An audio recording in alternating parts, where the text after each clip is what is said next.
અને સુરેન્દ્રનગરમાં પાણીનો બહુ બર્નિંગ પ્રોબ્લેમ છે. કેટલાય વર્ષોથી પાણીની સમસ્યા જેમની તેમ છે. જો કે હમણાં જ તાત્કાલિક નર્મદાના પાણીની આવક થવાથી અહીંયા પમ્પિંગ સ્ટેશન મૂકીને ડેમમાં ભરવાથી થોડી સગવડ થઈ છે, પણ છતાંય લોકોને પીવા માટે આજે પણ 4 દિવસે એકવાર પાણી મળે છે. બીજી વાત એ છે કે અહીંયા બેરોજગારીનો બહુ મોટો પ્રશ્ન છે. વરસાદ નહીં થવાના કારણે ગામડાઓમાં બેરોજગારી ખૂબ છે.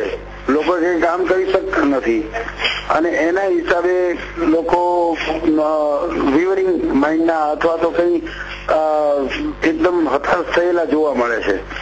ત્રીજું, અહીંયા કોઈ મોટો ઉદ્યોગ નથી. કોઈ સારો ઉદ્યોગ અહીં સ્થાપવામાં આવે તો એનાથી સારું થઈ શકે, લોકોને રોજગારી મળે. એ સિવાય રોડ રસ્તા બિલકુલ બોગસ છે. રોડ રસ્તા જો સારા થઈ જાય તો અહીંની લોકોની સુવિધા વિકસી શકે અને એનો વિકાસ થઈ શકે. ખાસ તો હમણાં છેલ્લા વર્ષોમાં એજ્યુકેશન સેન્ટર બનતું જાય છે સુરેન્દ્રનગર, એટલે આજુબાજુના ગામડાઓમાંથી ભણવા માટે કે આઉટ ઓફ ડિસ્ટ્રિક્ટના પણ લોકો અહીંયા ભણવા માટે આવી રહ્યા છે અને થોડો વિકાસ થઈ રહ્યો છે.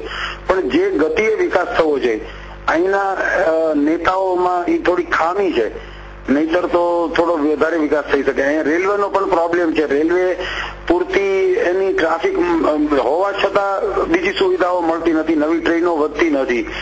જ્યારે બીજા રાજ્યોમાં એવું જોવા મળ્યું છે કે પૂરતી ટિકિટ ન લીધી હોય, ટ્રાફિક હોય, પણ ટ્રાફિક ઓછો હોય છતાં પણ એને રેલવેની સુવિધા વધારે મળતી હોય, જ્યારે અહીંયા પક્ષપાત થતો એવું લાગે છે.